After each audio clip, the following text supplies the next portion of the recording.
సూర్యాపేట జిల్లా కేంద్రంలో resonance foundation సెంటర్ను మాజీ ఐపీఎస్ అధికారి జేడి లక్ష్మీనారాయణ ప్రారంభించారు. 60 ఫీట్ల రోడ్లోని హోటల్ జే గ్రౌండ్ వద్ద ఈ సెంటర్ను ప్రారంభించారు. విద్యార్థులు చిన్న వయసులోనే పోటీ పరీక్షలకు సిద్ధం కావాలని సూచించారు మాజీ జేడి లక్ష్మీనారాయణ. ఐఐటి, జేఈ వంటి పరీక్షలు విజయం సాధించాలంటే సరైన మార్గదర్శకత అవసరమన్నారు. ఫౌండేషన్ కోర్సులు విద్యార్థుల మేధస్సును అభివృద్ధి చేయడంలో కీలక పాత్ర పోషిస్తాయని అన్నారు. అనంతరం ఆయన విద్యార్థులతోటి చిట్ చాట్ నిర్వహించారు. ఈ కార్యక్రమంలో రెసోనెన్స్ ఎండీ పూర్ణచంద్రరావు కూడా పాల్గొన్నారు.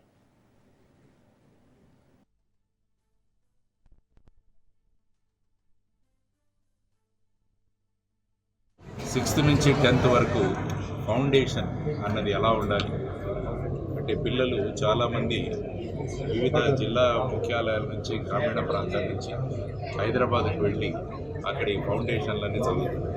కాబట్టి దానివల్ల ఏంటంటే వాళ్ళ కుటుంబాలు డిస్టర్బ్ అవుతున్నాయి, ఖర్చు కూడా పెరుగుతున్నాయి.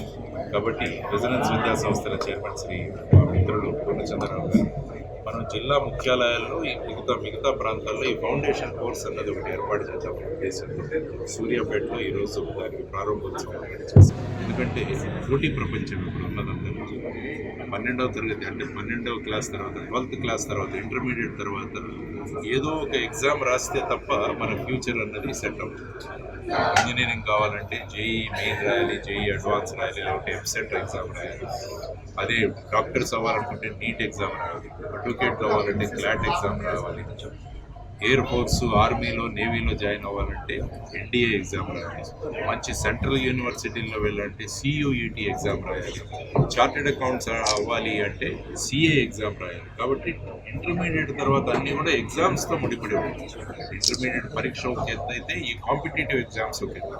కాబట్టి ఈ కాంపిటేటివ్ ఎగ్జామ్స్లో పిల్లలు బాగా అభివృద్ధి చెందాలంటే, మంచి ఫలితాలు చూపించాలంటే మొదటి నుంచే వాళ్లకు నెమ్మదిగా ఫౌండేషన్ ఇస్తే ఈ కాంపిటీషన్ని, ఈ పోటీని వాళ్ళు తట్టుకుంటారన్న ఉద్దేశంతో, తర్వాత వాళ్ళు ఉన్న ప్రాంతంలోనే ఇది చేయాలన్న ఉద్దేశంతో వారు ఈరోజు సూర్యాపేటలో ఏర్పాటు చేస్తున్నారు. కాబట్టి ఆ సందర్భంగా ఈరోజు లోగో ఆవిష్కరించాం.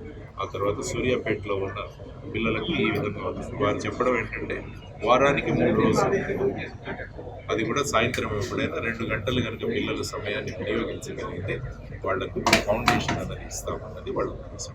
కాబట్టి పేరెంట్స్ అందరూ కూడా ఆలోచించండి, ఆ విధంగా మీరు నిర్ణయం తీసుకోండి చెప్తున్నారు.